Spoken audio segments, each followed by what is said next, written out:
నమస్కారం. Please do subscribe AP power news. Thank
लेकिन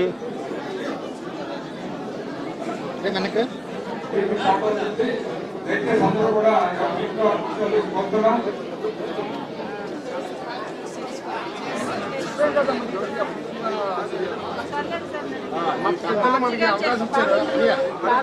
ఏనుకున్నా మన ఇది కార్పొరేట్ క్యాండిడేట్ కదా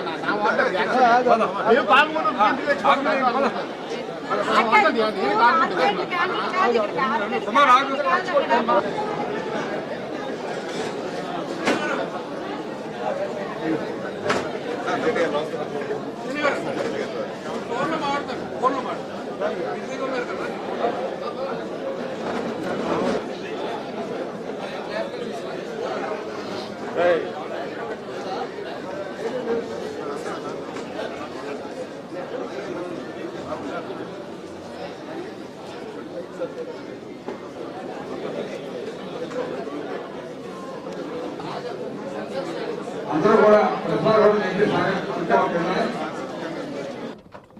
మిత్రులు మరి సౌత్ ఎమ్మెల్యే గారు వంశీ గారిని కూడా వేదిక మీద రావాలని చెప్పి కోరుతున్నాం.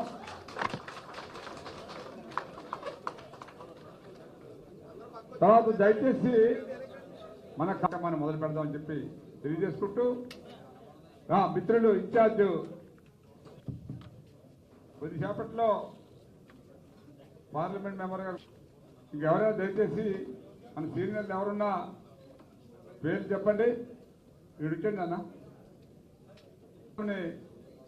మొదలు పెడదాం. ముందుగా 10 నిమిషాలు మాట్లాడి బ్రీఫ్ ఇచ్చి దాని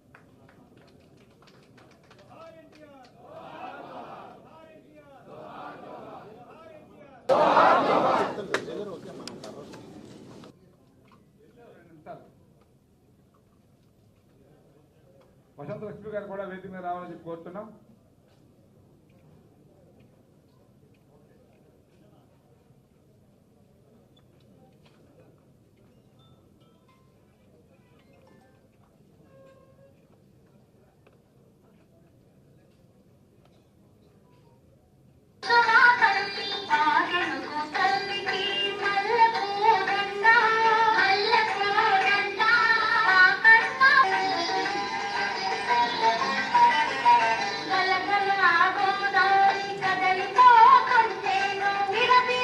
చాలా మంది తెలుసు, ముఖ్యంగా ఈరోజు మనం మీ అందరికీ తెలుసు వారికి తగిన సేవలు చేయాల్సిన అవసరం ఉంది. మనం ప్రాంతాన్ని బాగు చేసుకోవాల్సిన ఉద్దేశంతో పెద్దలందరూ ఆలోచించి మరి కొంతమంది మరి ఏదైతే మన వైసీపీ శ్రేణులు కార్పొరేటర్లు ఉన్నారో అభిమానంతో ఈవేళ ఒకటే మన కార్యకర్తలు కానీ నాయకులు కానీ మేము చెప్తున్నాం.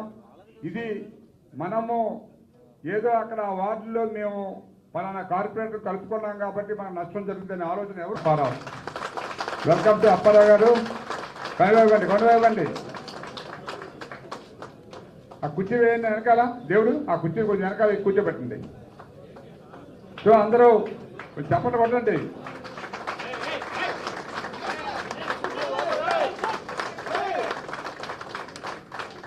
సో నెక్స్ట్ అన్న ఆఖరి తీద్దాం, ఆఖరి తీద్దాం ఫోటో వేసి అలాంటి వెనకాల కూర్చోబెట్టు. కంపహానవ్ గారు వేదిక మీద రావాలని కోరుతున్నాం. వెనక్కి సరిపోతాయి, ఉన్నాయి వెనకాల ఉన్నాయి.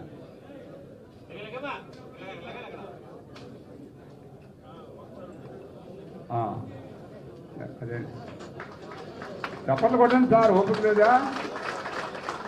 తర్వాత బొడ్డు నరసింహపాత్రుడు, అట్లాగే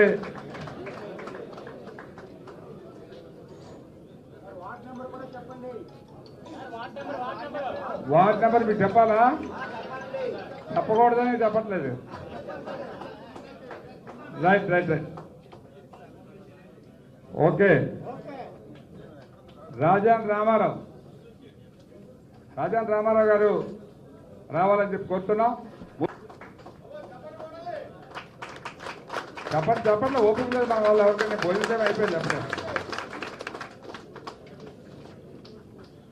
తర్వాత ఇల్లపు వరలక్ష్మి గారు వేదిక మీద రావాలని చెప్పి కోరుతున్నాం.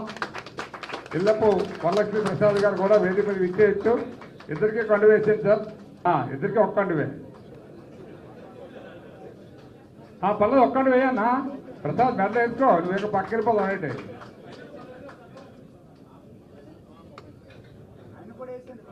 Thank you. తర్వాత లొడగల అప్పారావు గారు వేదిక మీద రావాలని చెప్పి కోరుతున్నాం. ప్రసాద్ వెనక్కి కూర్చోండి, ప్రసాద్ కూర్చోండి. అప్పారావు గారు వచ్చారా సార్? ఎంపీ గారు కూడా వస్తున్నారు. థ్యాంక్ యూ, కూర్చోండి.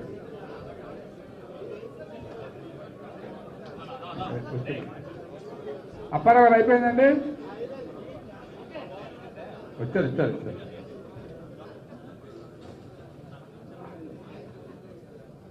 ఓకే పెద్దలు, మరి మన పార్లమెంట్ సభ్యులు భరత్ గారి వేదిక మీద రావాలని చెప్పి కోరుతున్నాం. అట్లాగే ఈ ఇప్పుడు పెద్దలు గమనించండి, మన జనసేన మిత్రులు ఎవరైతే ఉన్నారో కార్పొరేటర్లు, వారిని సభకి పరిచయం చేస్తాం. వారి నాయకుల చేత వాళ్ళకి కండువాలు వేయిస్తాం. Thank you. రామేశ్వరి గారు, పుర్రె పూర్ణశ్రీ గారు, బట్ట సూర్యకుమారి గారు,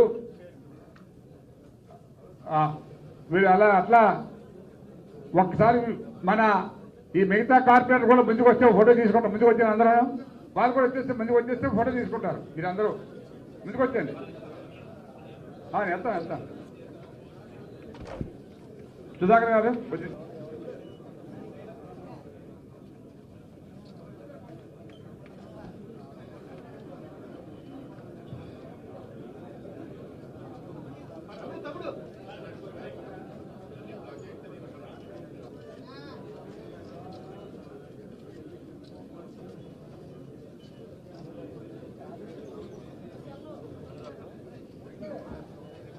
థ్యాంక్ యూ మిత్రులు.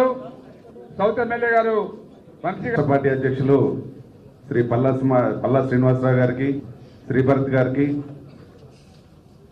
అదేవిధంగా పెద్దలు రాష్ట్ర మాజీ మంత్రి వెలగపూడి రామకృష్ణబాబు గారికి, అదేవిధంగా సౌత్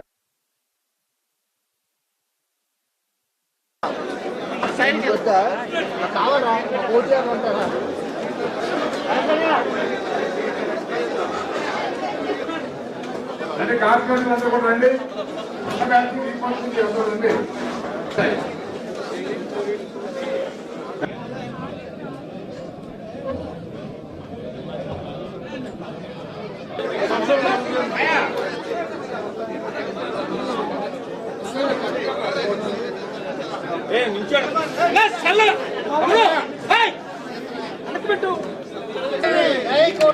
జై తెలుగుదేశం, జై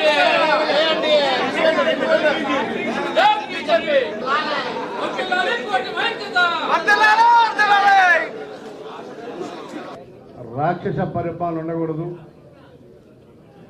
ప్రజా పరిపాలన, ఒక అద్భుతమైన అభివృద్ధికి నాంది పలికే పరిపాలన కావాలని చెప్పేసి రాష్ట్ర ప్రజలు తీర్పిచ్చారు. కాబట్టి ఈరోజు తెలుగుదేశం పార్టీలో, జనసేన పార్టీలో జాయిన్ అయ్యి ప్రజా తీర్పుకు అనుగుణంగా పనిచేయాలి. ప్రజలు వైఎస్ఆర్ కాంగ్రెస్ పార్టీని తరిగొట్టారు. జగన్మోహన్ రెడ్డి గారి మీద నమ్మకం లేదు, ఆ పార్టీని చీకొట్టారు. కాబట్టి ప్రజలకు అనుగుణంగా, ప్రజా తీర్పుకు అనుగుణంగా పరిపాలన జరగాలని చెప్పేసి ఇవాళ అటు తెలుగుదేశం పార్టీలో, జనసేన పార్టీలో జాయిన్ అయిన కార్పొరేటర్లందరికీ కూడా స్వాగతం పలుకుతూ ఈ ఈ ఈ రెండు పార్టీల్లో జాయిన్ అయిన నాయకులందరికీ కూడా భవిష్యత్తు బాగుండాలని, వాళ్ళకి అటు తెలుగుదేశం ఇటు జనసేన పార్టీ కూడా అండగా ఉంటుంది. ఇంకా చాలామంది జాయినింగ్ ఉన్నారు, కాకపోతే కొంతమందిని మనం తీసుకుంటున్నాం. రానున్న రోజుల్లో ఒక అద్భుతమైన పరిపాలన నాంది పలకాలని చెప్పేసి వాళ్ళందరి కోరిక. కాబట్టి వాళ్ళని స్వాగతిస్తూ మనందరం కూడా వాళ్ళని కలుపుకొని భవిష్యత్తులో ఎటువంటి ఇబ్బందులు లేకుండా కలుపుకునే విధంగా ఉండాలని చెప్పేసి ఇక్కడ ఉన్నటువంటి ఎన్డీఏ అందరి కూడా సభ్యులందరూ కూడా మనస్ఫూర్తిగా కోరుకుంటూ సెలవు తీసుకున్నాం. Thank you. మా జనసేనలో జాయిన్ అయ్యే వాళ్ళ కోరిక పవన్ కళ్యాణ్ గారి చేతుల మీద కండు వేసుకోవాలన్నారు. కాబట్టి వాళ్ళు కండు వేసుకోలేదు. 23 కానీ 24 కానీ 2 రోజులు ఒక రోజు వాళ్ళందరికీ కూడా పవన్ కళ్యాణ్ గారి చేతుల మీదుగా జాయిన్ అవుతారని తెలియజేస్తాం. Thank you. పెద్దలు అందరికీ నమస్కారం. ఈరోజు తెలుగుదేశం పార్టీ, జనసేన పార్టీ నాయకులు, కార్యకర్తలందరికీ కూడా నేను విజ్ఞప్తి చేసేది ఏంటంటే, వైఎస్ఆర్సీపీ పార్టీలోగా ఉన్నటువంటి మచ్చలేని, అరాచకం చేయనటువంటి కార్పొరేటర్లు మాత్రమే తెలుగుదేశం పార్టీ, జనసేన పార్టీలోకి తీసుకురావడం జరిగింది. ఎందువల్లంటే విశాఖ నగరం ప్రశాంతమైన నగరం, ఒక గంజాయి వనం అయిపోయింది. మళ్ళా ప్రశాంత నగరంగా చేయవలసిన బాధ్యత మనందరి మీద ఉంది. అదే రకంగా కార్పొరేషన్లో ఎన్ని అవినీతి కుంభకోణాలు జరిగినాయో మనందరికీ తెలుసు. అవన్నీ మళ్ళా పునరావృతం కాకుండా అవన్నీ వెలికి తీసి ప్రజల దృష్టిలో పెట్టి మంచి ప్రభుత్వం, మంచి జీవీఎంసీలో మంచి ప్రభుత్వాన్ని, మన ప్రభుత్వం చేపట్టే కార్యక్రమాన్ని ప్రజల్లోకి తీసుకెళ్ళడం కోసమే ఈరోజు ఈ కార్యక్రమం ఏర్పాటు చేయడం జరిగింది. దయచేసి మన తెలుగుదేశం, జనసేన నాయకులు, కార్యకర్తలు దాని గురించి వేరే రకంగా ఆలోచించవలసిన అవసరం అయితే గ్యారంటీగా లేదు. మీ అందరికీ నేను అందుకే తెలియజేస్తున్నాను. ఎందుకంటే ప్రతి పార్టీలో కూడా మంచివారు ఉంటారు, చెడ్డవారు ఉంటారు. కేవలం ఆ పార్టీలో ఉన్నటువంటి మంచి వ్యక్తులను మాత్రమే ఈ రెండు పార్టీలోకి తీసుకెళ్ళడం జరిగింది. అందువల్ల ఎవరూ దీని గురించి ఇబ్బంది పడవలసిన అవసరం లేదు. తప్పకుండా కూడా రాబోయే రోజుల్లో విశాఖ ప్రజలకి మనందరం అభివృద్ధి కార్యక్రమాలతో పాటు సంక్షేమ పథకాలను కూడా ఇంటింటికి తీసుకెళ్లాలనే ఉద్దేశంతో ఈ కార్యక్రమం ఏర్పాటు చేయడం జరిగిందని మీ అందరికీ తెలియజేసుకుంటూ సెలవు తీసుకుంటున్నాను. నమస్కారం. పెద్దలు, మాజీ మంత్రివర్యులు అందరికీ ముందుగా నమస్కారం.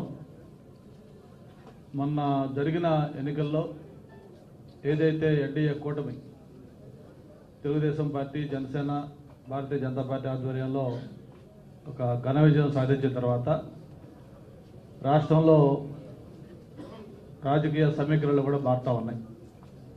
ముఖ్యంగా విశాఖ నగరం, గ్రేటర్ విశాఖ మున్సిపల్ కార్పొరేషన్ పరిధిలో అనేక అభివృద్ధి కార్యక్రమాలు, సంక్షేమ కార్యక్రమాలు పెద్ద ఎత్తున చేయాల్సిన ఒక చారిత్రాత్మక అవసరం ఉన్న నేపథ్యంలో మనకి కార్పొరేషన్ అనేది చాలా కీలకమైంది. మరి ఆ కార్పొరేషన్లో మామూలుగా తెలుగుదేశం పార్టీకి బలం ఉన్నప్పుడు కూడా మొన్న ఎన్నికల సమయంలో వైఎస్ఆర్ పార్టీ రూలింగ్లో ఉండటం వల్ల వాళ్ళు అన్ని రకాల ఇది ఉపయోగించి కార్పొరేషన్ కైవసం చేసుకోవడం జరిగింది. మొన్న జరిగిన ఎన్నికల తర్వాత మనకి ఎక్సెప్షన్ కింద ఎమ్మెల్యేలు కానీ, ఎంపీలు కానీ, ఎమ్మెల్సీలు కానీ లెక్కేసుకుంటే దాదాపు 12 మంది మన కూటమికి ఉన్న నేపథ్యంలో మనకి ఎన్నికలు అయిన తర్వాత ముఖ్యంగా చంద్రబాబు నాయుడు గారు, పవన్ కళ్యాణ్ గారు, నరేంద్ర మోడీ గారి నాయకత్వంలో కూటమి చేస్తున్న అభివృద్ధి కార్యక్రమాలు కానీ జరుగుతున్న పరిణామాలు చూసిన తర్వాత ఈ అభివృద్ధిలో మేము కూడా పాలు పంచుకుంటాం, మేము కూడా ఇందులో భాగస్వామ్యం అవుతామని చెప్పని ఏదైతే ప్రతిపక్ష పార్టీలో ఉన్న వైఎస్ఆర్ పార్టీ కావచ్చు, కొంతమంది ఇతర ఇండిపెండెంట్లు కావచ్చు, వాళ్ళందరూ కూడా పార్టీలో జాయిన్ కావడానికి వాళ్ళు సంకేతాలు పంపించడం, దానిపైన మన నాయకులందరూ కూడా మాట్లాడుకొని, ఎందుకంటే ఇదేదో ఆల్ ఆఫ్ ఏ సడన్గా వాళ్ళు వచ్చేస్తున్నారు చేర్చుకున్నారు అనేది ఎవరు అనుకోవసరం లేదు. దీని మీద కొంత చర్చలు కూడా జరగడం జరిగింది. మీ ఫ్లోర్ లీడర్గా ఉన్న శ్రీనివాస్ ఏదైతే ఉన్నాడో మొత్తం అందరూ ఎమ్మెల్యేల దగ్గరికి వెళ్ళి, సార్ ఇట్లా మీ వార్డులో ఈ సో అతను ఇంట్రెస్ట్ చూపిస్తున్నారు, మరి మీరు ఒకసారి మాట్లాడి మీ స్థానిక నాయకులతో కూడా మాట్లాడి అందరికీ అంగీకారం తీసుకొని వాళ్ళని వస్తే బాగుంటుందని చెప్పి చెప్తా ఉన్నారు సార్ అంటే, అట్లాగా ప్రతి ఎమ్మెల్యే కూడా ఎవరెవరు వస్తున్నారో ఆ వార్డుల్లో ఆ స్థానికంగా వాళ్ళ నాయకులతో కూడా మాట్లాడుకొని ఒక సమన్వయంతో దీన్ని ముందుకు తీసుకెళ్ళిన ఉద్దేశంతో కొంత ఆలస్యం కూడా అయింది. యాక్చువల్గా గవర్నమెంట్ మారిన వెంటనే ఈ ప్రక్రియ యాక్చువల్గా డిస్కషన్ స్టార్ట్ అయ్యింది. అయితే నేను ఇక్కడ ఒకటే మీకు హామీ ఇస్తా ఉన్నాను, ఇందాక వంశీ కానీ వెలగపూడి కానీ లేకపోతే మన బాబుజీ కానీ మిగతా నాయకులు చెప్పినట్టుగా ఎన్నికల్లో కష్టపడి పనిచేసిన మన కార్యకర్తలు ఉన్నారు, నాయకులు ఉన్నారు, కట్టేసేసి ఓడిపోయిన నాయకులు ఉన్నారు. అక్కడ గెలిచిన పార్టీ వైఎస్ఆర్ పార్టీ కార్పొరేటరు మన పార్టీలోకి వస్తున్నప్పుడు కొంత ఫ్రిక్షన్ స్టార్ట్ అవుతుంది న్యాచురల్గా. అయితే ఎమ్మెల్యేలుగా పార్టీ నాయకులుగా మా మీద కూడా ప్రధానంగా బాధ్యత ఉంది. ఎవరైతే పార్టీకి కష్టకాలంలో కష్టపడ్డారో వాళ్ళకి అన్యాయం జరగకుండా వచ్చే వాళ్ళతో సమన్వయం చేయించే బాధ్యత కూడా నాయకులు తీసుకోవాల్సిన అవసరం ఉంది. ఇక్కడ ఒకటే మీకు అష్యూరెన్స్ ఇస్తా ఉన్నాం, వేదికపైన రాష్ట్ర అధ్యక్షులు కూడా మనకు అదృష్టం కొద్దీ మన దగ్గర ఉన్నారు, అలాగే ఎంపీ గారు ఉన్నారు, మిగతా నాయకులందరూ ఉన్నారు. ఎవరైతే పార్టీకి కష్టకాలంలో ఉండి కష్టపడి పనిచేశారో వాళ్ళకి ఎట్టి పరిస్థితుల్లో నష్టం జరగకుండా, వాళ్ళకి అన్యాయం జరగకుండా, వాళ్ళ ప్రాధాన్యత తగ్గకుండా కాపాడే బాధ్యత మేము ఖచ్చితంగా తీసుకుంటాం అనేది మీకు భరోసిస్తూ, కాకపోతే పాలిటిక్స్ ఎప్పుడు కూడా డైనమిక్గా ఉంటాయి. కొత్త రక్తం రావాలి, కొత్త వ్యక్తులు రావాలి, కొత్త గ్రూపులు కలవాలి, ఇవన్నీ జరగాలి. కాబట్టి కొంత అవతల వ్యక్తులు కూడా వస్తున్నప్పుడు వాళ్ళని కూడా కలుపుకొని వాళ్ళతో సమన్వయం చేసుకోవాల్సిన బాధ్యత ఉంది. మరి అవన్నీ కూడా బాధ్యత నాయకులు తీసుకుంటారు. మీరు కూడా అందరూ సహకరించండి, తప్పకుండా అభివృద్ధిలో అందరం కలిసి ముందుకెళ్దామని చెప్పి కూడా తెలియజేసుకుంటూ, ఈరోజు దాదాపు 17 మంది కార్పొరేటర్లు, కొంతమంది టీడీపీలో జాయిన్ అయ్యారు, కొంతమంది జనసేనలో జాయిన్ అవుతా ఉన్నారు, ఇంకా రావాల్సిన వ్యక్తులు కూడా ఉన్నారు. అంటే మనం కానీ కరెక్ట్గా గేట్ ఓపెన్ చేస్తే అక్కడ ఒకరో ఇద్దరు తప్ప మొత్తం ఈరోజు ఈ కూటమిలోకి రావడానికి సిద్ధంగా ఉన్నారు. ఇది ఒక కార్పొరేట్ లెవెలే కాదు, ఎమ్మెల్సీలు కావచ్చు, ఎమ్మెల్యేలు కావచ్చు, జిల్లా అధ్యక్షులు కావచ్చు, రాష్ట్రంలో వైఎస్ఆర్ పార్టీ పూర్తిగా ఖాళీ అయిపోయే పరిస్థితి వచ్చింది. దానికి కూడా ప్రధాన కారణం ఏంటంటే వాళ్ళ నాయకుడి యొక్క యాటిట్యూడ్. ఎన్నికల్లో మామూలుగా ఓడిపోతూ ఉంటాయి పార్టీలు, కానీ ఓడిపోయినా కూడా ఈ విధంగా ఇంత పెద్ద ఎత్తున పార్టీ ఖాళీ చేసే పరిస్థితి జనరల్గా ఉండదు. ఇక్కడ ఎందుకు వస్తా ఉందంటే నాయకుడి యొక్క యాటిట్యూడ్. మొన్న ఎన్నికలు వచ్చి 43 days అయింది, మొత్తం అంతా అయిపోయి కూడా మొన్న ఆయన ఏదైతే కార్యకర్త ఏదో సరిపోతే దానికి మొత్తం తెలుగుదేశం పార్టీ చేసినట్టుగా దీని మీద 4 రోజుల్లో 40 హత్యలు, దీని మీద ఢిల్లీలో పోయి ధర్నా, ప్రెసిడెంట్ రూల్ పెట్టాలి అంటే ఈ 5 ఏళ్ళు వాళ్ళు చేసిన కార్యక్రమాలే గుర్తురాట్లా. కాబట్టి ఇవన్నీ చూస్తా ఉన్న నేపథ్యంలో ఆ నాయకుడి యొక్క వ్యక్తిత్వంలో ఆ పార్టీ ఈ విధంగా ఖాళీ అయిపోయే పరిస్థితి వచ్చింది. మన ఎలక్షన్ ముందు కూడా చెప్పాం, వైసీపీ అనేది మునుగుతున్న పడవ అని చెప్పని, అదైతే ఇప్పుడు మునిగిపోయింది. ఇంకా పడవ ఇంకా పోతుంది అయిపోయింది, ఆల్రెడీ మునిగిపోయింది. కాబట్టి ఆ పార్టీలో ఉన్నవాళ్ళు ఒక సేఫ్ ప్లేస్లో రావాలనుకుంటున్నారు. ఈరోజు ఆ సేఫ్ ప్లేస్ తెలుగుదేశం జనసేన ఉంది కాబట్టి పార్టీలోకి వస్తూ ఉన్నారు. అట్లా అని చెప్పి మనం అవతల వ్యక్తిత్వం లేకుండా, మరి ముఖ్యంగా మనల్ని ఇబ్బంది పెట్టిన వాళ్ళు, లేకపోతే నాయకుడిని దూషించిన వాళ్ళు, లేకపోతే అందరికీ కూడా ఆమోదయోగ్యం కాకుండా ఎట్టి పరిస్థితుల్లో అతను వద్దనుకున్న వాళ్ళం తీసుకోకుండా మనం కూడా జాగ్రత్త పడాల్సిన అవసరం ఉంది. ఆ బాధ్యత నాయకులు తీసుకొని ఎక్కడ ఇబ్బంది లేకుండా సమన్వయంతో ముందుకు తీసుకెళ్లే విధంగా ముందుకెళ్ళాలి. ఈ కార్పొరేషన్ ద్వారా మంచి మెసేజ్ స్టేట్ కూడా ఇచ్చే విధంగా ఈ చర్యలు ఉండాలి. కొత్తగా వచ్చిన వాళ్ళు అలాగే ఉన్నవాళ్ళు అందరూ కలిపి సమన్వయంతో ముందుకెళ్లాలని కూడా కోరుకుంటూ మీ దగ్గర సెలవు తీసుకుంటా ఉన్నాం. జై హింద్. అందరికీ నమస్కారం అండి. ఈ కాన్వర్జేషన్ నేను కొంచెం లేట్గా జాయిన్ అయ్యాను, కానీ ఇందాకే వెనకాలకి వెళ్తే కార్పొరేషన్ ఎలక్షన్స్ జరిగినప్పుడు మా దగ్గర, అంటే అప్పుడు ఇంకా తెలుగుదేశం జనసేన బీజేపీ కలిసి వెళ్ళలేదు, కానీ ఎవరైతే తెలుగుదేశం జనసేన బీజేపీ నుంచి గెలిచారో అంత వ్యతిరేకత ప్రభుత్వంలో ఉన్నా సరే వాళ్ళు డబ్బులు దౌర్జన్యం ఇవన్నీ చేసి వాళ్ళని గెలిపించుకున్నారు. మా వాళ్ళు గెలిచారంటే జనాదరణ వాళ్ళకు ఉందనే మేము చాలా బలంగా నమ్మాము. సో ఇవాళ కొన్ని వార్డ్స్లో మేము దగ్గర దాకా వచ్చి ఓడిపోయాం. సో అదొక విషయం. ఇంకోటి ఏంటంటే కొన్ని వార్డ్స్లో అవతల వైపు గెలిచిన వాళ్ళు ఏదో సందర్భాల్లో కలిసినప్పుడు వాళ్ళ గురించి మాటలు వచ్చినప్పుడు పర్లేదు, వీళ్ళేమి వైసీపీ ఒక గుండెలాగా ప్రవర్తించట్లేదు, రీజనబుల్గా ఉన్నారు అనేది కొందరి మీద కూడా డిస్కషన్ వచ్చింది. ఏదైతే గంట గారు అన్నారో, ఎవరైనా మరీ దౌర్జన్యం చేసి చట్టం వాళ్ళ చేతిలో తీసుకుని లేకపోతే పొలిటికల్గా కూడా చాలా విండిక్టివ్గా బిహేవ్ చేస్తే అట్లాంటి వాళ్ళు ఇవాళ ఈ కూటమి లోపలికి రావాలని ప్రయత్నించినా సరే వాళ్ళని ఇవాళ తీసుకోవడం జరగట్లేదు. ఇవాళ ఎవరిని తీసుకున్నాము అంటే ఇవాళ రాజకీయాల్లో సత్యహరిశ్చంద్రులను ఎవరు లేరు, కానీ ఉన్న వాళ్ళల్లో ఎవరు బెటరు, ఎంతో కొంత జనాదరణ ఎవరి దగ్గర ఉంది, ఎవరి వల్ల వార్డులో కొంత ఇంకా మనం సేవా కార్యక్రమాలు చేయగలుగుతాము. అండ్ ఇప్పుడు పాలిటిక్స్ కూడా చాలా బ్యాడ్ అయిపోయింది. గత 10-15 ఏళ్ళుగా చూస్తున్నాము. పవర్ ఎక్కడుంటే నాయకులు అటువైపు వచ్చేస్తున్నారు. ఉన్నప్పుడు మనం ఇప్పుడు నీతులు మాట్లాడితే అది కరెక్ట్ కాదు. మనం ఏంటంటే ఉన్నటి వరకు మన కార్యకర్తలని నాయకుల్ని కాపాడుకుంటూ ఎవరైతే పనిచేశారో వాళ్ళకి ఒక దారి చూపిస్తూ, ఎవరైనా పార్టీ లోపలికి వస్తుంటే మన నిబంధనలు వాళ్ళు పాటించే విధంగా వాళ్ళు వచ్చి ఇక్కడ పతనం చేయడం కాదు. ఇవాళ ఇక్కడ తెలుగుదేశంలోనో జనసేనలోనో వాళ్ళు వస్తున్నారంటే మన విధానాలు వాళ్ళు తీసుకోవాలనే ఆలోచనతోనే ఎవరు ఫిట్ అవుతారని ఆలోచించి ఇవాళ వేదిక మీద ఉన్న కార్పొరేటర్స్ అందరినీ చేర్చుకోవడం జరిగింది. అయితే ఇవాళ భవిష్యత్తులో ఈ 5 సంవత్సరాలు చేయాల్సిన కార్యక్రమాలు చాలా ఉన్నాయి.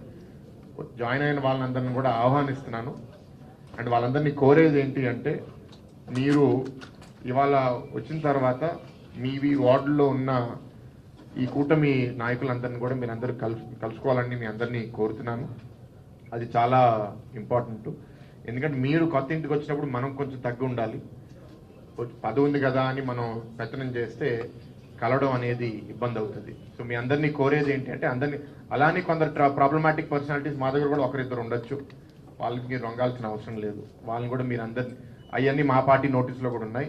అట్లాంటి వాళ్ళు ఎవరైనా ఉంటే వాళ్ళ మీద ఏదన్నా ఫ్యూచర్లో ఏదన్నా యాక్షన్ తీసుకోవాలంటే తీసుకుంటాం, కానీ అలా చాలా తక్కువ ఎగ్జాంపుల్స్ ఉన్నాయి. అండ్ జన ఆదరణ అనేది ఇంకా కంటిన్యూ అవ్వాలి. గతంలో మీరు ఏదన్నా కొన్ని విధానాలు వైఎస్ఆర్సీపీలో నడిచినాయి అని మీరు అనుకున్నా, ఇవాళ ఈ కూటమి ప్రభుత్వంలో మాత్రం అవి కొన్ని కుదరవు. మీ అందరికీ చెప్తున్నాను, అది మీ అందరి మనసులో అది పెట్టుకోండి ఆ దృష్టి. ఎందుకంటే పీపుల్స్ మ్యాండేట్ ఎలాగైతే వైఎస్ఆర్సీపీకి 151 సీట్లు ఇచ్చి మధ్యలో 5 తీసేసి 11 ఇచ్చారు, మనం సరిగ్గా చేయకపోతే జనాలు మన వైపు కూడా మళ్ళీ మనసు మార్చుకుంటారు.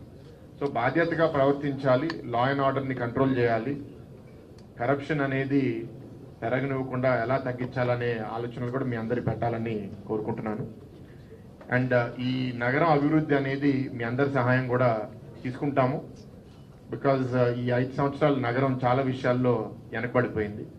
అది క్లీన్నెస్ అవనివ్వండి, రోడ్ డెవలప్మెంట్ అవనివ్వండి, మెయింటెనెన్స్ అవనివ్వండి. ఇప్పుడు వర్షాల్లో తిరుగుతుంటే రోడ్లన్నీ ఎక్కడ పడితే అక్కడ నాశనం అయిపోయినాయి. వాటిని కూడా సరిగ్గా మెయింటైన్ చేసినట్లేదు జీవీఎంసీ గత 5 సంవత్సరాలు. ఇట్లాంటి అన్ని కార్యక్రమాలు భవిష్యత్తులో తీసుకొస్తాం. ఇంకా ఆలోచనలు ఉన్నాయి కానీ ఈ వేదికలో ఆయన్ని వాళ్ళు తీసుకుని రావట్లేదు. We welcome you all in to TDP and Janasena.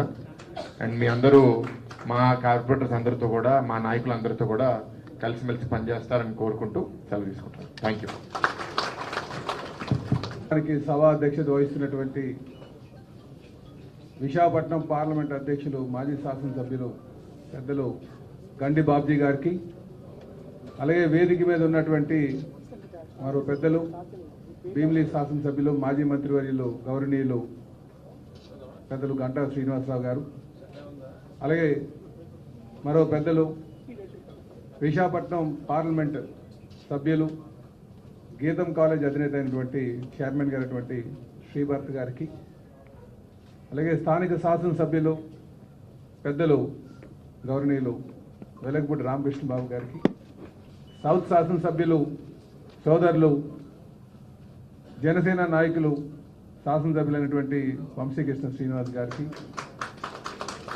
మాజీ శాసనసభ్యులు గవర్నీయులు సోదరులు పీలా గోవింద్ సత్యనారాయణ గారికి, అలాగే జీవీఎంసీ ఫ్లోర్ లీడర్ సోదరులు పీలా శ్రీని గారికి, సౌత్ ఇన్ఛార్జ్ సోదరులు సీతంరాజు సుధాకర్ గారికి, అలాగే స్టేట్ బాడీ మా సెక్రటరీ అయినటువంటి సోదరులు పొలవలశెట్టి శ్రీని గారికి, స్టేట్ బాడీ మెంబర్స్ అయినటువంటి మా మాజీ కార్పొరేటర్ పట్టాభి గారికి, అలాగే కార్పొరేటర్ అయినటువంటి సోదరులు మా జగన్ గారికి, అలాగే జనసేన నుంచి వచ్చినటువంటి మా సోదరిమణి తను కార్పొరేటర్ గారు వసంత గారికి, అలాగే మా నార్త్ ఇన్ఛార్జ్ అయినటువంటి ఉషా కిరణ్ గారికి, శివప్రసాద్ గారికి, సోదరిమణి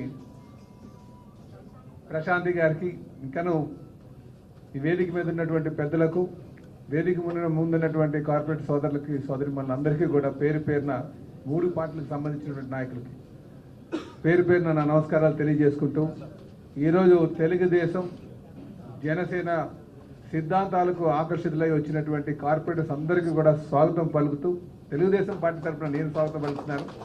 అలాగే ఇక్కడ సౌత్ శాసనసభ్యులు ఉన్నారు కనుక వారి తరఫున కూడా నేను జనసేనలోకి వచ్చినటువంటి కార్పొరేటర్స్ కూడా నేను స్వాగతం పలుకుతున్నాను. అయితే సోదరులారా, ఈరోజు కార్పొరేటర్స్ ఎవరు వచ్చినప్పటికీ కూడా ఎవరి మీద కూడా మేము ఎటువంటి బలవంతం చేయలే. ఎందుకు ఈ మాట చెప్తున్నానంటే, గడిచిన 5 సంవత్సరాలుగా మీ ఆస్తులు ధ్వంసం చేస్తాం ఒకవేళ పార్టీలోకి రాకపోతే, లేకపోతే మిమ్మల్ని కేసులు బనాయిస్తాను, లేకపోతే మిమ్మల్ని ఎక్కడికి కూడా తిరగనివ్వను అని ఒక దౌర్జన్యమైనటువంటి పాలన మనం గత 5 సంవత్సరాలుగా చూసాం. ప్రజాస్వామ్యాన్ని కాలరాస్తూ, ప్రజాస్వామ్య విలువలు కాలరాస్తూ ఒక నియంత పోకడలతో జరిగినటువంటి పాలన మనం చూసాం. కానీ ఇది అందుకే వారు అలా చేశారు కనుకనే వారిని ఇంటికి పంపించడం జరిగింది, వైసీపీ పార్టీని ఇంటికి పంపించడం జరిగింది. ఎవరైనా సరే ప్రజాస్వామ్య విలువలు కాలరాస్తే ఎవరికైనా పట్టేది అదే గట్టి. కనుక మనం అందరం కూడా ప్రజాస్వామ్య విలువలు కాపాడడానికి ముందుకు వెళ్లాల్సినటువంటి అవసరం ఉంది. అందుకే ఈరోజు వారు తెలుగుదేశానికి సిద్ధాంతాలకు ఆకర్షితులై వచ్చినటువంటి వారు కావచ్చు, లేకపోతే జనసేన సిద్ధాంతాలకు ఆకర్షితులైనటువంటి వారు కావచ్చు, మేము స్వాగతం పలుకుతున్నాం. వారికి ఒక సముచిత స్థానం కూడా కల్పిస్తామని కూడా ఈ సందర్భంగా తెలియజేస్తున్నాం. ఇదే కాకుండా ఒక నాయకుడు వచ్చాడు, కొంతమంది వచ్చేసరికి మరి అక్కడ ఉన్నటువంటి పరిస్థితులతో కొంతమంది ఇబ్బంది పడేటటువంటి, ఎప్పటి నుంచో ఉన్నాం మేము ఇబ్బంది పడుతున్నామని చెప్పి కొంతమంది వాపోతున్నటువంటి సందర్భం ఉంది. వారికి కూడా ఈ వేదిక మీద నుంచి మేము తెలియజేసేది, మీ కష్టాన్ని గుర్తించి ఖచ్చితంగా మీకు కూడా సముచిత స్థానం ఇస్తాం. కాకపోతే వస్తున్నటువంటి వారిని మనం అడ్డుపడడం కరెక్ట్ కాదు. ఎప్పుడు కూడా నాయకత్వం అంటే ఒక పోటీతత్వం. మనం ఎంత ప్రజలకు అందుబాటు ఉంటామో వారినే గుర్తిస్తారు. ఈరోజు చెప్పాలంటే కార్పొరేట్ లెవెల్ లీడర్షిప్ అంటే క్షేత్రస్థాయి నుంచి వచ్చేటువంటి లీడర్షిప్. నాకున్నటువంటి అనాలిసిస్ ప్రకారంగా ఒక కార్పొరేటర్ అంటే 75% ఆయన ఫేస్ వాల్యూతోనే గెలుస్తారు. 75% 51. పార్టీ అనేది 25% ఉంటుంది అక్కడ. ఎమ్మెల్యే స్థాయికి వచ్చేసరికి 50-50గా తీసుకోవచ్చు మీరు, ఇంకా పై లెవెల్కి వచ్చినా సరే. కానీ కార్పొరేటివ్ స్థాయిలో అంటే అనునిత్యం మీరు ప్రజలతో మమేకమై నిత్యం ఆ 20,000 25,000 మంది ఉన్నారు, వాళ్ళందరితో రోజు మాట్లాడుకొని మిమ్మల్ని గుర్తించేటువంటి పరిస్థితి ఉంటుంది. కనుక ఎక్కువగా మీరే సమాధానం చెప్పాల్సినటువంటి పరిస్థితి ఉంటుంది. నేరుగా మిమ్మల్ని అడిగేటటువంటి వారు ఎక్కువ మంది ఉంటారు. కనుక మీరు ఖచ్చితంగా ఇక్కడి నుంచి మనం వేసే ప్రతి అడుగు కూడా జాగ్రత్తగా వేయాల్సినటువంటి అవసరం ఉంది. అభివృద్ధి ధ్యేయంగా మనం వెళ్లాల్సినటువంటి అవసరం ఉంది. అలాగే ఈరోజు ప్రతి రాజకీయ నాయకుడికి, రాజకీయాల్లో ఉందాం అనుకున్న వారికి, నాయకత్వం తీసుకుందాం అనుకున్న వాళ్ళకి కూడా మనం వేసే అడుగు చాలా జాగ్రత్తగా వేయాలి. ఆర్థిక ఉపేక్షే, డబ్బు సంపాదనే ధ్యేయంగా మనం ముందుకు వెళ్తే నిజంగా భవిష్యత్తు నాయకులకి ప్రజలు చాలా చులకనగా చూసేటువంటి పరిస్థితి ఉంటుంది. మనందరం కూడా మన సమయానికి త్యాగం చేయాలి. మనకి ఎన్ని కష్టాలు ఉన్నా సరే ప్రజల యొక్క కష్టాలు తీర్చడంలోనే మనం నిమగ్నమై ఉండాలి. ఇవన్నీ కూడా మీరు ఆలోచన చేసుకోవాల్సినటువంటి అవసరం ఉంది. ఈరోజు మిమ్మల్ని ఒక పార్టీ నుంచి గెలిచిన తర్వాత ఇంకో పార్టీలో తీసుకున్నారు, మీరు ప్రజలకు మీరే సమాధానం చెప్పుకోవాల్సినటువంటి అవసరం ఉంది. మేము ఎలాగ ఆలోచిస్తామంటే మా పార్టీని బలోపేతం చేసుకోవాలి, ఖచ్చితంగా మా సిద్ధాంతాలకు అనుగుణంగా నడుస్తున్నాడా లేదా, ఎటువంటి తప్పటడుగు వేయకుండా ఉన్నాడా లేదా, అందరినీ సమన్వయం చేసుకుంటాడా లేదన్న కొనలని చూస్తాం. కానీ ప్రజల దగ్గరికి నేరుగా మీరు ఉంటారు కనుక మీరు సమాధానం చెప్పుకోవాల్సినటువంటి అవసరం ఉంది. కనుకనే ఈరోజు మనందరూ కూడా చాలా జాగ్రత్తగా ఆలోచించుకొని ముందుకు వెళ్ళి మన ప్రాంతాన్ని మన జిల్లాని బాగా అభివృద్ధి చేద్దాం. మన ఏదైతే జీవీఎంసీ పరిధిలో ఉన్నటువంటి ఏరియాని బాగా అభివృద్ధి చేయడానికే ధ్యేయంగా మనం వెళ్ళాల్సినటువంటి అవసరం ఉంది. ఈరోజు కూడా మీరు అడగొచ్చు మీరు ఎందుకు తీసుకుంటున్నారని. నాకు ఎందుకంటే విశాఖపట్నాన్ని ఒక ప్రపంచంలోనే ఒక ఖ్యాతి కలిగినటువంటి సిటీగా డెవలప్ చేయాలంటే కార్పొరేటర్స్ యొక్క పాత్ర చాలా కీలకం. అభివృద్ధిలో మీ పాత్ర చాలా కీలకం. నేను రాష్ట్రం నుంచి రాష్ట్ర బడ్జెట్ నుండి డబ్బులు కేటాయించినప్పటికీ కూడా క్షేత్రస్థాయిలో పని జరగాలంటే మీ యొక్క సహాయ సహకారాలు కావాలి. రేపు విశాఖపట్నాన్ని మనం స్మార్ట్ సిటీగా తయారు చేయాలి. మొత్తం ఇది మంచి పేరు సంపాదించే విధంగా మనం చేయాలి. టూరిజం డెవలప్ చేయాలి. అలాగే భవిష్యత్ తరాలకి ఒక మంచి ప్రాంతంగా మనం తయారు చేయాలి. కనుక మీ పాత్ర చాలా కీలకంగా ఉంటుంది. కనుక అందుకనే మీరు ఈ అభివృద్ధిలో మీ యొక్క పాత్ర ఉంది కనుకనే మిమ్మల్ని అందరూ తీసుకోవడం జరుగుతుందని కూడా ఈ సందర్భంగా తెలియజేస్తున్నాం. అలాగే సోదరులారా, ఒక పార్టీలో చేరేటప్పుడు ఆ పార్టీ సిద్ధాంతాలు మాత్రం మీరు గమనించాలి. మన సిద్ధాంతం ప్రకారంగా ప్రజలే దేవుళ్ళు, సమాజమే దేవాలయం. మన దగ్గరికి వచ్చినటువంటి ప్రతి వ్యక్తిని కూడా ఎవరైతే మనం ఆపన్నాస్తంతో మనం ఆదుకోవాలి. వాళ్ళు ఎవరైతే కష్టమని వచ్చారో వాళ్ళని మన హక్కును తీర్చుకోవాలి. వాళ్ళ సమస్య పరిష్కరించే విధంగా ఉండాలని చెప్పి కూడా ఈ సందర్భంగా తెలియజేస్తున్నాను. అందుకనే మన పేరు సంపాదించడానికి మన అనునిత్యం ప్రజలకు అందుబాటులో ఉండేటట్టుగా మనం ఉండాలని చెప్పి తెలియజేస్తున్నాను. రేపు ఖచ్చితంగా చంద్రబాబు నాయుడు గారు, ఈ రాష్ట్ర ముఖ్యమంత్రి గారు అయినటువంటి చంద్రబాబు నాయుడు గారు, అలాగే తెలుగుదేశం పార్టీ జాతీయ అధ్యక్షుడైనటువంటి చంద్రబాబు నాయుడు గారికి అనునిత్యం ప్రజల కోసం తప్పించే వ్యక్తి. సుమారు 18 గంటలు, నేను చెప్తాను 18 గంటలు కష్టపడే వ్యక్తి ఎవరు ఉన్నారంటే అది చంద్రబాబు నాయుడు గారు అని చెప్పి తెలియజేస్తున్నారు. అలాగే యువ నాయకత్వం ఉంది మనకి లోకేష్ బాబు ద్వారా. అనునిత్యం ఎప్పుడు ఇన్నోవేటివ్ ఐడియాస్ తీసుకొచ్చి మనం ఏ విధంగా ముందుకు వెళ్దామని ఆలోచిస్తూ వెళ్తున్నటువంటి వ్యక్తి. కనుక రేపు జీవీఎంసీని ఆర్థికంగా బలోపేతం చేసి దాని నుంచి నిధులు మళ్ళీ మన ప్రాంతానికి తీసుకొచ్చి మనం అభివృద్ధి చేసుకునే విధంగా ముందుకు వెళ్దామని చెప్పి ఈ సందర్భంగా తెలియజేస్తున్నాను. అలాగే నేను పవన్ కళ్యాణ్ గారి కోసం సందర్భంగా చెప్పాలి. వారికి కూడా ఎన్నో ఆర్థికంగా ఉన్నటువంటి మార్గాలు ఎన్నో ఉన్నాయి. వాళ్ళు యాక్టింగ్ చేసుకున్నా బోల్డ్ డబ్బులు వస్తాయి. నాకు అందులో లేదు. ప్రజాసేవలు అంటే నిజమైన ఆనందం ఉందని చెప్పేసి వాళ్ళు త్యాగం చేసి ఇందులోకి వచ్చారు రాజకీయంలో. ఇది మనం గమనించాల్సినటువంటి విషయం. అందుకే రాజకీయ నాయకులు మనం త్యాగం చేస్తేనే మనకి మంచి పేరు వస్తుంది, మన ప్రాంతం అభివృద్ధి చేసుకోవడానికి ఆస్కారం ఉంటుందని చెప్పి ఈ సందర్భంగా మీకు తెలియజేస్తూ ఖచ్చితంగా మిమ్మల్ని అందరినీ స్వాగతం పలుకుతూ, అలాగే మారు ఈ వేదిక మీద నుంచి ఎవరైతే ఆ వార్డు లెవెల్లో ఉన్నటువంటి నాయకత్వం ఉందో, అరే వీళ్ళు వచ్చారు మా భవిష్యత్తు ఏమవుతుందనో మీమాంసలో ఉన్నటువంటి వారందరికీ తెలియజేస్తున్నాం. ఖచ్చితంగా మీకు సముచిత స్థానం కల్పిస్తాం, మీ భవిష్యత్తుకి మేము భరోసా ఉంటామని చెప్పి మీకు తెలియజేస్తూ, అలాగే పార్టీలోకి వచ్చినటువంటి ప్రతి నాయకులు కూడా మేము తెలియజేసేది మీరు అందరినీ కూడా సమన్వయం చేసుకుని ముందుకు వెళ్ళాలని చెప్పి తెలుసుకుంటూ, తెలుగుదేశం పార్టీ సిద్ధాంతాలకు అనుగుణంగా కీర్తి చేసిన నందమూరి తారక రామారావు గారు ఏ ఉద్దేశంతో అయితే పెట్టారో ఆ సిద్ధాంతాలకు అనుగుణంగా నడుచుకోవాలని చెప్పి తెలియజేస్తూ నాకు ఈ అవకాశం ఇచ్చినందుకు మీ అందరికీ కూడా పేరు పేరున నమస్కారం తెలియజేస్తూ తీసుకున్నాను. నమస్కారం.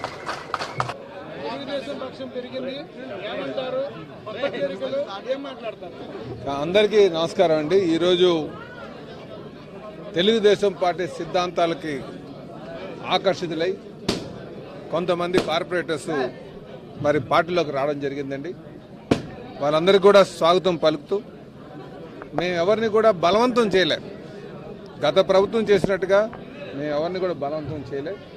స్వచ్ఛందంగానే వారు వచ్చారు. వచ్చిన వాళ్ళని మేము ఆహ్వానించాం. వారికి మేము చెప్పింది ఒకటే, ఏదైతే ప్రజలు మన మీద నమ్మకం పెట్టుకుని గెలిచారో వాటికి అనుగుణంగా మనం నడుచుకోవాల్సినటువంటి అవసరం ఉంది. డబ్బులు సంపాదనే ధ్యేయంగా మాత్రం ఎవరు ఆలోచన చేయొద్దు. కార్యకర్తలు మీరు కొత్తగా పార్టీలోకి వస్తున్నారు కనుక ఎప్పటి నుంచో ఉన్నటువంటి కార్యకర్తలందరూ కూడా కలుపుకొని వెళ్ళాలి. అలాగే కొంతమంది కార్యకర్తలు కూడా అది ఎప్పటి నుంచో మీరు చేసాం ఇలాంటి, మరి వీళ్ళు వస్తే మాకు భవిష్యత్తు అంధకారమా అన్న ఒక ఆలోచనలో ఉన్నారు. వాళ్ళు కూడా భరోసాకి ఇవ్వడం జరిగింది. అందరికీ సముచిత స్థానం కల్పిస్తాం ఎవరైతే పార్టీ కోసం కష్టపడ్డారో అని చెప్పేసి తెలియజేస్తూ, అలాగే వచ్చే వాళ్ళని మనం రావద్దు అని చెప్పడం కూడా మంచి పద్ధతి కాదు. పార్టీని బలోపేతం చేయాల్సినటువంటి అవసరం ఉంది. వాళ్ళని అభివృద్ధి ధ్యేయంగా ముందు నడిపించాల్సినటువంటి అవసరం ఉంది అని చెప్పేసి వాళ్ళు చెప్పడం జరిగిందండి. ఖచ్చితంగా రేపు రాబోయే రోజుల్లో ఈ ఆలోచన కూడా ఈ విశాఖపట్నం జిల్లాని, ఎందుకంటే కార్పొరేషన్ కానీ ఒకవేళ చేతిలో కానీ లేకపోతే అభివృద్ధి చేయడానికి కొంచెం కష్టతరమైనటువంటి పనిగా ఉంటుంది. ఎందుకంటే రేపు లోకల్ డెవలప్మెంట్ అంతా కూడా జీవీఎంసీ నిధుల నుంచే చేయాలి. దానికి అందరూ కూడా మరి సహకారం అందించాల్సిన అవసరం ఉంది. కనుకనే మరి అది ఇక్కడ అభివృద్ధిని దృష్టిలో పెట్టుకుని కూడా మేము అడుగులు వేస్తున్నాం అని చెప్పేసి మీ ద్వారా నేను ప్రధానికానికి తెలియజేస్తున్నాం. ఖచ్చితంగా విశాఖపట్నాన్ని ప్రపంచంలో పేరు తెచ్చేటట్టుగా మేము చేస్తామని చెప్పి కూడా ఈ సందర్భంగా తెలియజేస్తున్నాం.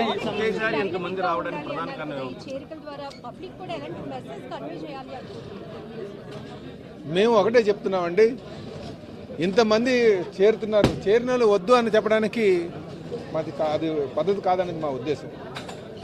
అలాగే కార్పొరేటర్స్ అంటే క్షేత్రస్థాయిలో ఉన్నటువంటి వారికి ఖచ్చితంగా ప్రజల యొక్క సపోర్ట్ కూడా ఉన్నటువంటి వారు వస్తే ఖచ్చితంగా పార్టీ కూడా బలోపేతమైనటువంటి పరిస్థితి ఉంది. కనుక వాళ్ళ స్వాగతం మేము పలుకుతున్నాం. మా ధ్యేయం విశాఖపట్నాన్ని అభివృద్ధి చేయాలి. అభివృద్ధి చేయడానికి కార్పొరేషను అక్కడ దాని సపోర్ట్ ఉండాలి. ఈరోజు రేపు స్టాండింగ్ కౌన్సిల్ అవుతుంది. 15 కోట్ల వరకు కూడా స్టాండింగ్ కౌన్సిల్లోనే ఏదైనా అప్రూవ్ చేసుకొని తీసుకోవచ్చు. రేపు ప్రభుత్వం నిధులు కేటాయించేటప్పుడు కూడా ఒకవేళ కార్పొరేషన్ ఇష్టానుసారం చేస్తే అక్కడ ప్రభుత్వంతో మమేకం కాకపోతే అభివృద్ధికి వేగాతం కలిగించేటువంటి పరిస్థితులు ఉంటాయి. అవన్నీ దృష్టిలో పెట్టుకునే ఇది మేము చేస్తున్నామని చెప్పేసి మరి మీ ద్వారా నేను ప్రజానీకానికి తెలియజేస్తున్నాను. మేయర్ పీఠం ఎలా ఉంటుందంటే దాన్ని గవర్నమెంట్ నుంచి దానికి కొన్ని ఏదైతే ప్రస్తుతానికి ఉన్నటువంటి చట్టాన్ని మార్చాల్సినటువంటి అవసరం ఉంది. అది మరి మా అధినాయకుల దృష్టిలో ఉంది. వారి నిర్ణయం బట్టి ఆధారం పడుతుంది. ఎందుకంటే మేయర్ గారు 4 years వరకు ఉండేటటువంటి రూల్ ఉంది ప్రస్తుతానికి. దాన్ని మనం తగ్గించాలంటే క్యాబినెట్ డెసిషన్ తీసుకోవాల్సినటువంటి అవసరం ఉంది. అది మరి ప్రభుత్వం తీసుకున్నటువంటిది, అది ముఖ్యమంత్రి గారి చేతిలో ఉంటుంది. రాష్ట్ర అధ్యక్షులుగా నా బాధ్యత పార్టీలోకి వచ్చి పార్టీ సిద్ధాంతాలకు ఆకర్షితులైనటువంటి వారిని స్వాగతం పలకడం, ఆ సిద్ధాంతాలకు అనుగుణంగా నడిపించడం అని చెప్పి ఈ సందర్భంగా తెలియజేస్తున్నాను. ఇది ఈ సంఖ్య మీకు చెప్తామండి. చాలా ఇప్పుడు నేను ఎంతమంది వస్తున్నారో లెక్క కూడా పెట్టుకోలేదు. ఇప్పుడు సుమారు 15 మంది వరకు కూడా వస్తారని మాకు నమ్మకం ఉందండి తెలుగుదేశం పార్టీలోకి. ఇంకొక 5-6 మంది జనసేనలోకి వెళ్ళేటట్టుగా ఉన్నారండి. నగరపాలక సంస్థ ఏంటి, స్థానిక సంస్థల్లో కూడా ఈ రకమైనటువంటి కొంత ఆసక్తి ఉన్న పరిస్థితి ఉంది. ఏమంటారు, వాటి మీద నిర్ణయాలు తీసుకున్నారు? ఇంకా నిర్ణయాలు తీసుకోలేదండి. అది ఇప్పుడు ఇవన్నీ ఉన్నాయంటే ఇప్పుడు రాష్ట్ర వ్యాప్తంగా మేము తీసుకున్నటువంటి నిర్ణయాలు కాదు. ఇక్కడ జిల్లాల వారీగా పార్లమెంటు వారీగా వాళ్ళు పార్లమెంట్ అధ్యక్షులు వాళ్ళని సంప్రదించి వచ్చినటువంటివి అనమాట.